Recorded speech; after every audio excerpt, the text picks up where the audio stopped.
Happy Tuesday, everybody. He's Intern Joe. I'm Mike Uva. It is July 9th, 2024, a couple weeks away until South Carolina reports to camp for the 2024 season. Next week, South Carolina will be headed to Dallas. Shane Beamer and a trio of Gamecock players who we found out yesterday who those three players will be.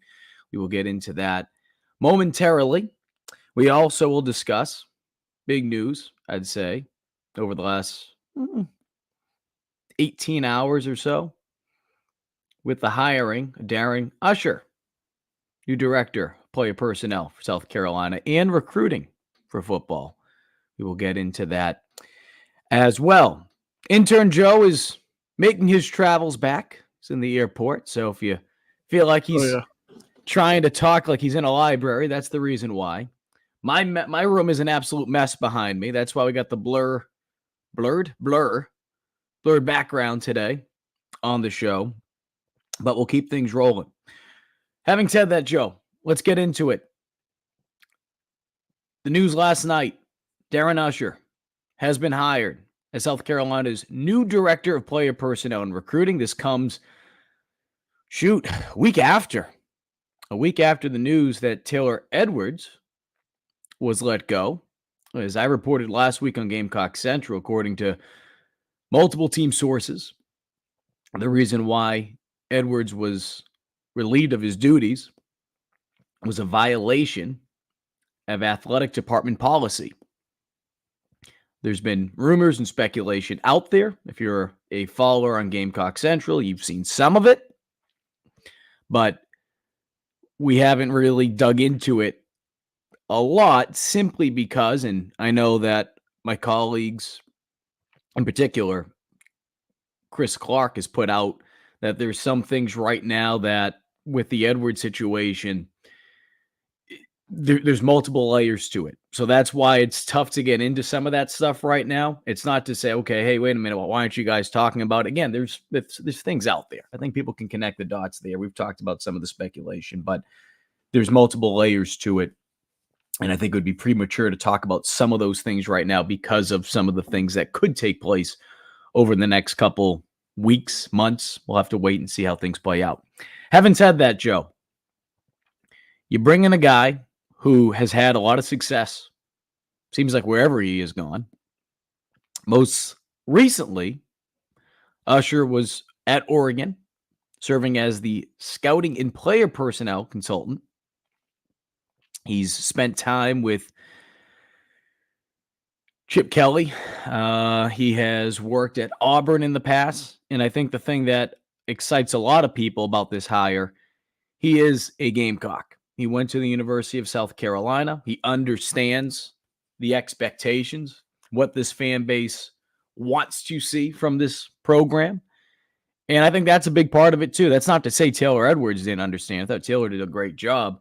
But I just think with the circumstances of when this took place, how quickly you had to make a hire, the fact that they were able to make this hire in a week, and they were able to bring in a guy with that background, a guy that understands this area, a guy that's familiar with the area, I think it's a home run hire. Yeah, Mike, you certainly get a welcome home aspect with Darren Uscher, and so I think it is a home run hire, right? On Sunday on my show, I talked about like how they needed to get a guy in there who's seen big time football, and Darren Uscher has seen it all, and it helps that he's a Gamecock, graduated from USC, so it's really, really big news to get a guy like that, especially after Taylor Edwards leaving, and as Mike mentioned, I mean there's some things, rumors may or may not be around that situation, and South Carolina just wanted to put that behind him as quickly as possible. And the hiring of Darren Uscher couldn't have come at a better time, right? You were losing some traction in your recruiting class, and especially in 2025. So I think this hiring is perfect, comes at the right time, and excited to meet him and welcome home to Coach Uscher. I think it's a huge addition, and it's really important. I think it's thrown under the rug a little bit, Mike, but how important this position is in big time football, right? So, it goes a long way. This is, this position is, the forefront of your program when you're recruiting kids, right? So, it really goes a long way. And Darren Usher's seen it with Oregon, was going to go to UCLA, and then Chip Kelly left. And so, you've seen big football. Boise State's still a big brand. But most importantly, out at Oregon, just seeing what the Ducks have done these last couple of years, especially in recruiting, it's massive. It's massive. No question about it. And again, being able to bring someone in that understands the area, I think that is something that should not be taken lightly. And I think this fan base, based on the reaction, because look, anytime there's a hire, and especially when it comes to positional coaches, because look, coordinator wise, we've seen just one change in the Shane Beamer era. That was, obviously Marcus Satterfield leaves, and then you bring in Dal Loggins a year ago. But positional coaching wise, it feels like you have different reactions when you bring in a new assistant coach. And even though this isn't a assistant coach, we all know when it comes to college football, recruiting is massive. There's no other way to state it. I'm not saying anything that no one already knows. You can go ask the little old lady at the library shop or whatever, I don't know, bookstore. She'll tell you, oh yeah, recruiting's big down here. Yeah, no kidding. No kidding, honey. So being able to bring someone in here who has had success, and as you mentioned, Joe, and I understand the frustration from this fan base. From a recruiting standpoint, we've talked about this over the last couple of weeks. I was having a conversation with a former Gamecock today about this, actually, probably within the last hour and a half, 2 hours. I've mentioned this before in the past. In today's era of college football, when you look at the recruiting rankings and you look at where South Carolina and some of these teams rank from a high school recruiting standpoint, it doesn't tell the whole story in comparison to what it may have said in years past. Now, that doesn't mean that's an excuse not to have success in recruiting from high school ranks. But the point being is, as we all know, transfer portal, that's a big part of it too. South Carolina finished 10th this past cycle with recruits. 10th. Now, can you have success just in the portal? I don't think you can. Go look at what Colorado did. Now, granted, new coach, a lot of new faces there, but my point being is that's obviously the extreme of the extreme. You can't just get things done from a transfer portal standpoint. You need to be able to have a healthy balance, especially when it comes to football. Other sports, a little bit different. Saw what happened in basketball last year, Lamont Paris and what they were able to do. A little bit different. Baseball, I'd say, is right up there. Look at what LSU did, not this past year, but the year prior in baseball. So from a football standpoint, yes, you still need to be able to have success through the high school ranks when it comes to recruiting. But it doesn't tell the whole story like it once did, like once upon a time. Being able to bring in this guy, Uscher, in this type of climate that we're talking about with college football, Joe, we've talked about this before with Taylor Edwards. That role, and it varies from school to school, what those job titles will be, what your job responsibilities are, the hats that you wear. There's no question about it. There is no question about it that position now, in comparison to, say, when Taylor Edwards was first hired, it is night and day different. Night and day different. Because it's not just about, okay, what does a director of player personnel have to do as far as making sure, kind of making sure like those little cracks are filled. Because a head coach can only do so much. Positional coach can only do so much. He's going to do whatever he can to help. But guess what now? You have to deal with NIL. And depending on what your responsibilities are from a recruiting standpoint, some people will take care of things in-house. Some will also help on the road a little bit. And I say on the road, not necessarily. What it sounds like, and Chris Clark talked about this today on 107.5, and he's talked about it on Gamecock Central. It seems like he'll be involved with recruiting where it's not like we're just sitting back in the office, just, with his feet up. He's going to get his hands dirty. And I think being able to have a guy like that will not only help this program in the sense of like, all right, you have the guy that gets things. It's also going to take some of the pressure off on the coaches so that they can do other things. Does that make sense? That doesn't mean a Sterling Lucas. That doesn't mean a Torian Gray. That doesn't mean a Dow Loggins, insert player, a coach's name here. It doesn't mean that they're not going to go out there and still recruit. It's just, it's going to help them out because look, college football today, you have to be locked in when it comes to recruiting. It's a year-round thing. It always has been, but especially now with the transfer portal, it's a year-round thing. You have to take care of the players in your building, make sure that they don't transfer out somewhere too. Being able to have someone that can help take that pressure off you just a little can go a long way when we're talking about the other things that come with college football, which ultimately at the end of the day, we're winning. Yeah, Mike. I mean, all you need is more supplemental help with these coaches, right? And when you have somebody that's as motivated as Darren Uscher, coming to your program, I think it goes a really, really long way. So, it's a home run hire in my mind, and I think to get one of your own is really special too, because again, as we've talked about a lot, when that these hires are coming back to South Carolina, it just means that much more because you know exactly what situation you're getting yourself into, right? Some guys, will come in and expect that teams are in the SEC that they're getting an Alabama or a Georgia situation, but to get one of your own, I think is special. And then you need that supplemental support, from that recruiting office to go out and get guys, right? To go the extra mile for guys not only in high school, but also in the transfer portal too, because it's such a big portion of it. And Mike, again, also too, you made another good point. I mean, I don't think you can win with just transfers, but it's such a huge part of this game to fill in when you do have a bad year in recruiting and when you do have, a down year, because not every class is going to be the class that you want, right? It's not going to be the ideal class every single time. But what you can do is supplement it in the transfer portal. And I think Darren Usher is the perfect guy for this to try to help Coach Beamer balance the roster when, you're not getting a top 10, top 5 recruiting class every year. Oh, and yeah, South Carolina has a lot of 3 stars right now. They have a lot of 3 stars right now. And we've mentioned this before in the past that you look back to last year's recruiting class, and I just use the examples of Fred Johnson and Matthew Fuller, 2 players who were ranked 3 stars around this time of the year, a year ago, and they got bumped up to become 4 stars. Now, does that happen to everyone? Certainly not.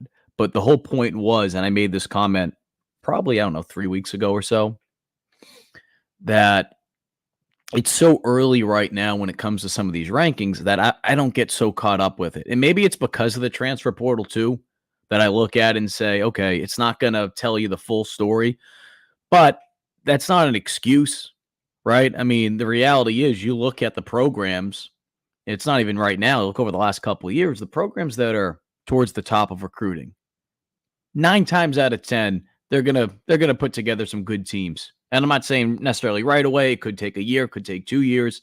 And I say 9 times out of 10 because you might have like a Colorado. You might have a team that sneaks on up there that doesn't do good right away, where they might not pan out to be that great.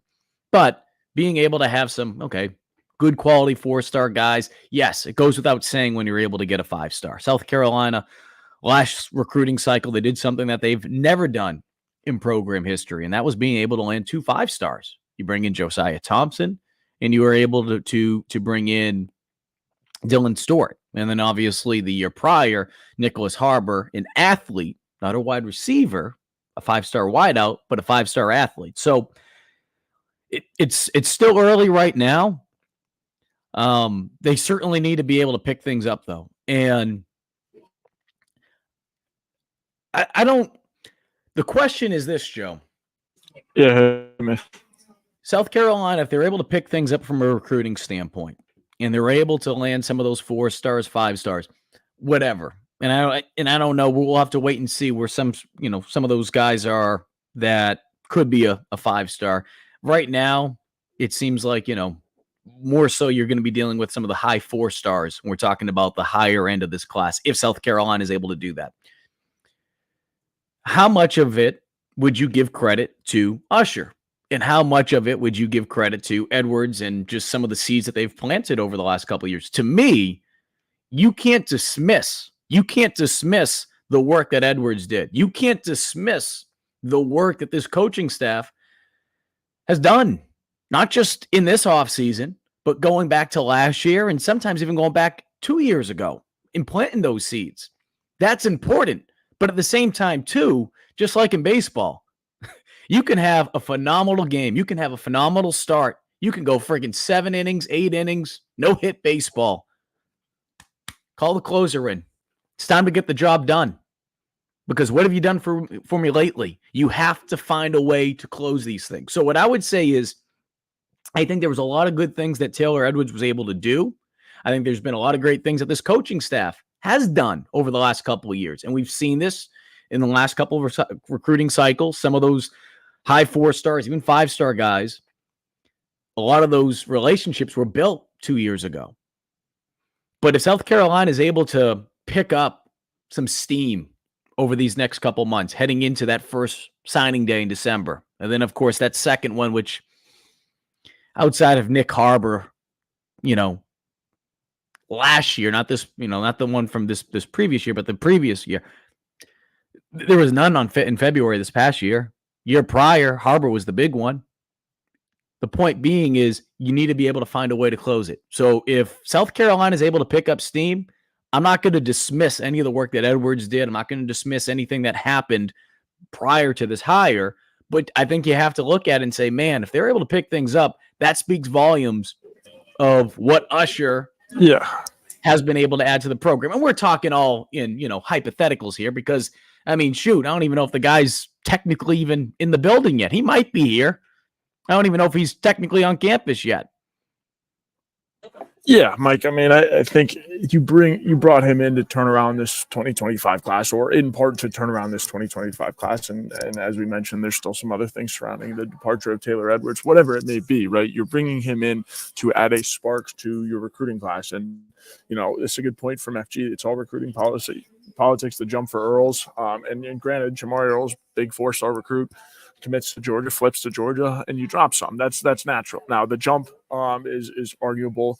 How far they dropped and whatnot. But again, Earls was a big part of that recruiting class. He was very, very big in keeping South Carolina where they were at. So again, Mike, I agree with you. I think if Usher can come in here and really do some damage and start to, add some steam to this 2025 class, I think it, furthermore sets you up this 2026 class and all the momentum that you can get from recruiting and then putting together a decent class with this. The possibilities are endless. You just want to hold on to as much momentum as you could, because I feel like with Taylor Edwards and kind of what went wrong is that you lost some momentum recruiting, right? Guys were falling off. You were getting the Earls flip and stuff like that, right? You lost some of your momentum, and it's really, really, really hard to get back on track. So if Usher can start strong, start hot, it'll be interesting to see how long they can carry that. And a lot of, success should be attributed to him if he can turn this 2025 class around. Because right now, again, you're sitting at 28th in the nation, I believe, which is, obviously you want to be a top 25 team, but I think South Carolina and the expectations line up to be a top 20 team recruiting every year, and you kind of have to. But no, I also did like this point from Big Red, and, the nature of this job is, you have to take 3 stars and get them playing like 5 stars, right? The guys with the high ceiling, right? The ones that you're really excited about, the Wendell Gregory's, the Fred Johnsons of the world. And so that's kind of the second, or the double-edged sword with this job, right? You have to be able to find guys with futures and that are going to be as good as the 5 stars or the 4 stars that you might miss out on. And it's really, really hard to do, when you're limited in resources, you're not able to recruit as hard as you were previously. So I'm excited for this Darren Usher hiring. I think it's good, again, to get one of your own who knows the fit, knows the situation, knows what it takes to make South Carolina football good and rise back up. So a huge hire. And I think with his experience and his background, seeing it at a place like Oregon's right on top. They're a blue blood in college football right now. So I think it goes a long way. And I'm excited to meet him. And, maybe he's on my flight, Mike. He probably in Columbia, close to it or something like that. So good to get him in the building and get on the recruiting trail, because they need some work in this 2025 class. The good thing, too, is based on the timing, we'll hear from Shane Beamer he'll be asked a lot of questions, I'm sure, about this next week at SEC Media Days when the Gamecocks are in Dallas, and they'll be kicking things off on Monday the 15th. Monday the 15th. So we don't have to get to SEC Media Days and wait until the last day. Seems like Beamer is one of those coaches that enjoys talking towards the beginning of the week. Some coaches feel differently. I know that during the Muschamp days, Muschamp enjoyed talking towards the end of the week simply because there was less people there. All right, there was less people there. And some coaches have preferences. Sometimes it just, coaches will kind of behind the scenes talk to other coaches and say, hey, I'm finishing up my family vacation this week, or, a couple days. Is there any way you can, flip days with me? And they try to do those things before it's announced publicly. But having said that, I think it's always great when you get out there at the beginning of the week because there's excitement. There's excitement. You can really set the tone. And when you look at who the Gamecocks will be bringing with them, with Shane Beamer to Dallas next week, it doesn't surprise me. Joe, we talked about this before. It doesn't surprise me one bit. Yesterday it was announced by the SEC, and then South Carolina came out and announced it as well, that you will have Debo Williams, you will have Alex Boogie Huntley, and you'll have Luke Doty. Those are the three players representing the Gamecocks. Boogie and Debo, that shouldn't surprise anybody. At the end of the year, South Carolina, they pick 6 captains. They pick 6 permanent team captains at the end of each season. Of those 6 captains from a year ago, only Debo and Boogie are back this season. So, to me, outside of their play from a year ago as well, and outside of how important that defense and both those players will be to that defense this year, it seemed like a no-brainer to send those 2. I wrote a piece last week. Those were 2 players that I picked. I said, I expect these 2 to be there. I threw in Vershawn Lee, but in my honorable mention, I mentioned Luke Doty. So to see Doty out there doesn't surprise me one bit. Based on who we've seen Beamer send to SEC Media Days in years past. I mean, this is a tremendous honor. We're going to have a story later this week with a former Gamecock. I did a story 2 years ago with Marcus Lattimore, and he talked about what it was like. I'll have another one coming out later this week, give you guys a behind-the-scenes look of what goes into it. But the point is, Doty, to me, you look at all 3 guys are seniors. Now, some of them, okay, redshirt senior, some of them on paper could be a redshirt junior. Get the COVID year in there, right? Injuries, all that kind of stuff. But all these guys have been there for at least 4 years. Debo transferred in from Delaware. He's been there for 4 years now. I get that there's a portion, I'm actually going to respond back to someone on the message board a little bit on Gamecock Central because he's confused. He's like, why are we sending Doty? Why are we sending Doty? I want to hear from Lenore Sellers. And here's what I would say to that. Lenore's, we've seen, and I wrote a story about it a couple months ago. The maturity from Lenore's, it's through the roof. There's no question about it. And I think if he went out to Dallas, I think he'd be able to handle himself incredibly well. Incredibly well. I think he'd represent the school in a manner that would make Gamecock fans feel proud. Yeah, and I think the coaching staff would be proud of him and all that kind of stuff. But at the same time, too, let's go back to what Shane Beamer said following spring practices. What he said was Lenore Sellers is the starter coming out of spring practices. And I have one of the quotes in front of me as to what Beamer said about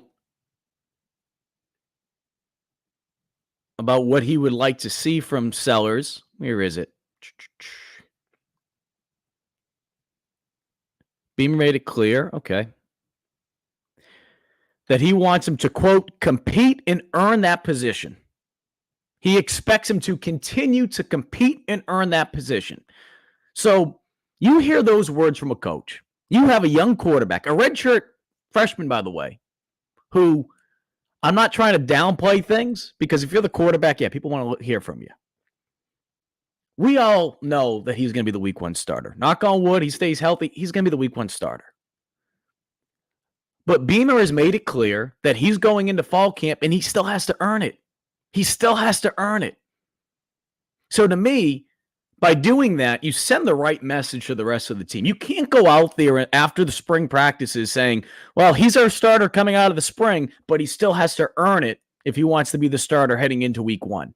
And then go out and send him to Dallas, because that message that you're sending is, well, yeah, the competition in the fall, we'll see how things play out, but we're going to send him out there. Like, it's completely ass backwards when you do it that way. So by doing this, you're going to be able to continue to motivate Robbie Ashford. You're going to continue to motivate those other quarterbacks in the room. They're going to keep Sellers motivated. They're going to continue to push him. You're going to continue to get the best out of him. And on top of it, guess what? Sellers is a friggin' young guy. He's going to have another chance to go. He plays well this year. Guess what's going to happen? Next year, he'll probably go to SEC Media Days. 2 years from now, probably go to SEC Media Days again. He's going to have his opportunity. Beamer likes to reward people who have proven it on the field. And for anyone that thinks this is like some charitable sign, like, all right, we know we're just doing this to make it look good for Doty. Look at that wide receiver room. Doty has the most production for a returning wide receiver from a year ago. Most catches. You could throw Harbor in there too. Most receiving yards from a returning wide receiver.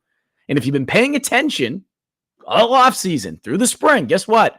Coaches, players have all talked about it. Doty's been doing some really good things in that room. A room that is filled with question marks. He's going to be factoring into the mix to be playing a good bit at wide receiver. So why wouldn't you reward a guy who has had multiple opportunities to leave this program? Could have been a quarterback somewhere else. Could have played wide receiver somewhere else. He wants to be here. And if you're not going to send Sellers, who better to send than a guy that understands that quarterback position and is also catching passes from said quarterback? Doty's going to give you awesome content. Awesome content. So, again, I get it. Some people would like to see Sellers there. Go ask Spencer Rattler. Rattler transferred on in here. He wasn't the start of the year prior, right? Because he was obviously at Oklahoma. Sellers wasn't the starter last year. He's still trying to earn it, improve it this year. He'll have his opportunity to go to SEC Media Days. Yeah. I like this. I like the call. I like the decision. Yeah, absolutely, Mike. It would be kind of gutty to, just send your, sophomore quarterback out there, or redshirt freshman quarterback out there, without having done anything, right? It would have been very ballsy, very gutty, because, again, you would have had to have been like, okay, this is what we're going to do, and then prove it, right? But then if that didn't turn up, there's nothing to fall back on, right? So I love it. I'm with sending Doty, Boogie, and then Debo Williams, 3 really, really good representatives of your program. But yeah, Mike, I mean, I don't think it's more or less, up in arms for Doty. It's just, you were hitting the nail on the head in 5 different ways. Sellers just hasn't done enough yet, right? And it would be, unwise to go send him out there and commit to things that he hasn't done yet, even though, all of the hype is building and we know how good he is, and we know that he's been a leader recently and he's checking every box, right? But, it all that matters is that, you're sending experience, you're sending, what you can, 3 really good representatives of your program to media days to again, boost things and try to get things trending in the right direction, for your team heading into summer camp. That's what media days is for. And again, they're going to, lay out the expectations for you really quickly, or while during media days, what they expect to achieve as a team and therefore. So I think it's going to be a great media days. You got 3 characters. Boogie's always a good quote. Luke Doty's always a great quote as well. So it's going to be fun. And, I think Luke RJ was asking about Harbor to SEC media days. Same situation as Sellers, right? Unproven yet still, even though, he was one of the top receivers last season that actually played receiver. So, again, I'm with the veterans, taking the veteran play to media days has always been the way to go. And again, 3 really, really good representatives of your program. So I'm excited. Mike should get a lot of good content out of Dallas. So I see some of the other comments here. What about Nick Harbor? The thing with Nick, again, young guy, played obviously more than Sellers last year, mentioned about being productive. outside of Doty being the most productive returning wide receiver, Harbor had the most receiving yards as far as returning wide receivers for South Carolina. I don't think it would be the right message to send Harbor, at least right now, because the guy wasn't with the team in the spring. You know, he is heading into his sophomore year. Heading into his sophomore year, there's no question that he's trying to prove himself. So why do you send him? Now, again, if we're talking strictly from a entertainment standpoint, what can bring the most eyeballs in the school? All right. Yes, Harbor would have a lot of eyeballs on him simply because of what he was able to do in track and field. He's a freak athlete. Like, we know that, right? Sending sellers, same deal. But I think more than anything, and we've seen it, and I think Cocky Joe just mentioned it. We've seen it with Beamer. He looks at this as a way to reward players for putting hard work in. And that's not to say Sellers isn't working hard. That's not to say Harbor's not working hard. But in comparison to guys who've been with the team at least 4 years, some 5, I mean, you can't even compare that. You can't even compare that. And not everyone's going to have an opportunity to go. Okay? Not everyone's going to have an opportunity to go. But I think being able to reward these guys that, guys that have been with the pro, it shows like, hey, your hard work isn't going unnoticed. But on top of it, too, it also will hopefully motivate these guys. Motivates them, right? A guy like Harbor, I mean, I'm sure he's not losing sleep over this right now. Shoot, I'm sure Sellers isn't losing sleep over this right now. You look back to Rattler's situation when he first got here, and there were people saying, man, they should have sent Spencer Rattler. If Rattler was upset by that, then his priorities were all out of whack. They were, if that was the case, and that wasn't the case. But the competitor and everybody, if they did look at that, or if he looked at it and maybe Sellers, whatever, then they're going to look at it and they're going to be motivated by it. If anything, something good's going to come out of all this. So I don't think it's that big of a deal overall as far as who you're going to send. I think it's fun to talk about because it's talking season. We have nothing really to talk about outside of the Usher hire. We got the Usher hire, of course, within the last 18 hours. But there's not much really going on at this time of the year for football. So it's good to be able to, have something like this to talk about. I think all three guys, and I think everyone can agree on this, all three guys, Boogie, Debo, Doty, they're going to do a great job. They're going to do a great job. And honestly, who gives two rats, about what the national media thinks as far as, I'd rather talk to this guy, I'd rather talk to that guy. Because guess what? Whoever the hell you send to speak in Dallas, that's not going to win you football games. It's just not. It's not. Right? We can go back. There's been years South Carolina has sent some real studs. And that's not to say that these guys aren't studs, because I think all three of them could factor in to have big years, especially when you're talking about Boogie and Debo, certainly. Guys that are trying to raise their draft stocks. But Sellers will have an opportunity down the road. Another player, too, that I want to throw in there, Joe, real quickly, Nick Eamon-Worry. I know that there are some people that would have liked to see Nick. Here's what I would say to that. I think Nick would have done a good job, and he's earned it. You want to talk about a guy that's earned it? He is going into his junior year. That doesn't mean you have to be a senior to go, because, again, we've seen juniors in the past. We've seen, I think next year, again, I think Sellers will most likely go to SEC Media Days. But what I would say is the difference is that defense, you're going to send 2 players from the defensive side, right? Like, I think that's a no-brainer. You're going to send 2 players from the defensive side. You're not going to send 3 players. And if you're going to send 2 defensive players, most likely you're going to send Boogie and Debo. Why? Those 2 guys were captains last year. Both players had really good seasons last year. Nick had a really good freshman year. He'd be the first one to tell you that, he probably felt like he took a step back in some regards last year. Doesn't mean he had an awful season. I think he's going to have a really good season. I think he's going to put himself in a position to get drafted after this year, and he's going to have a really good NFL career. But and I said this in my piece on Gamecock Central, if you had to list it, and try to take someone out that has already been, because I know Beamer likes to share the wealth sometimes. Might not be the case with Sellers if Sellers goes next year and the year after. But it would be, to me, Debo, Boogie, and then I'd put Nick, number 3, from the defensive side. And like I said, you have to throw at least one offensive player there. You have to. You can't just make it all defense. You can't just have 2 defensive guys and then a special team. Got to throw an offensive guy in there. So Nick would have been my 3rd pick defensively. Yeah, most definitely, Mike. Well, we'll get to some ads real quick before we wrap things up. First off, our good friend Clint Hammond of the Movement Mortgage Network.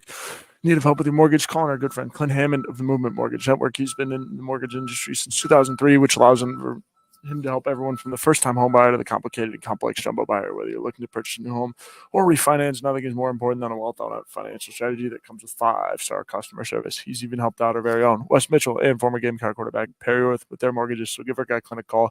His number's on your screen right now, and you can visit him at clinthammond.com. His number 803-422-6797. Once again, 803-422-6797. Call him or find him at his website at clinthammond.com for all of your mortgage needs. This week's episode of Talking Tuesdays is also brought to you by Andy Luedecke at myperfectfranchise.net. Are you ready to leave the corporate rat race for the American dream? Looking for a side hustle while you're working your current job, wanting to diversify, build wealth, and or leave a legacy? Andy can help. Andy's a franchise consultant as well as a franchise owner and helps people find franchises that fit their skill sets, financial requirements, time to commit, and more. His services are 100% free. Andy's here to help. If you have any questions about business ownership, you can reach him at Andy at myperfectfranchise.net. Once again, Andy at myperfectfranchise.net or at 404-973-9901. Once again, reach him on the phone, 404-973-9901 for all of your franchise needs. Mike, anything else before we get out of here? Not much. I can't really think of anything right now. I think we're getting to a point now with, we're a couple weeks away until this team reports for fall camp. Excited to see what takes place at SEC Media Days. Last year, it seemed like it was pretty tamed. Like there wasn't anything crazy as far as, storylines or someone saying anything to piss anyone off. I mean, from an entertainment standpoint, it's not even about media. I'm sure there's fans out there that feel the same way. You look forward to that stuff. I don't know. I mean, certainly these players have got coached up more, and I'm not saying South Carolina. I'm talking about in general. Players have got coached up more about these things. They're more savvy when it comes to social media and understanding if they say something, it's going to be out there. It's going to make its circuit. You remember 2 years ago, the comment made by Stoops indirectly about Shane Beamer and how that's been something that I don't want to say turned into a battle cry for the Gamecocks, but it certainly stayed with them. I know Shane Beamer came out and publicly downplayed it. I know some of the players downplayed it, but from talking to people inside that building, even now, I mean, there's still no love lost between South Carolina and Kentucky. And I have people that, I've talked to over in the Kentucky side, and it's the same deal. They're not going to be sending any Christmas cards to Beamer and the coaching staff for another year. So I don't know. Maybe we'll get something like that. You just hope when that stuff happens that it's not your coach or your players saying anything to go viral for all the wrong reasons. I wouldn't expect of those 3. I mean, all 3 of them are very smart and calculated.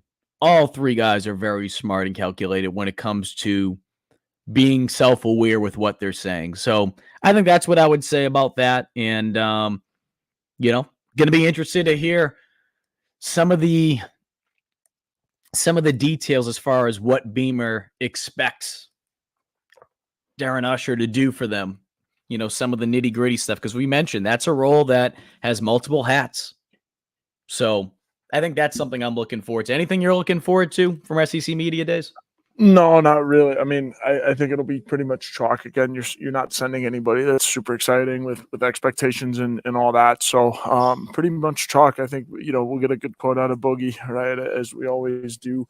Luke Doty's going to represent. There will be a couple quotes from Doty that'll probably make people be like, man, that's the vibe of this team. That's really rallying point and stuff like that. So I think it'll be more or less other teams trying to take a shot at Carolina and stuff like that. I mean, the coaches do that a lot, especially in recruiting and stuff like that. I've heard it's been part of coaches' pitches, like, oh, Coach Beamer won't be there for very much longer and stuff like that. So I don't think it'll be that direct or anything as bad as the Kentucky situation, as you mentioned.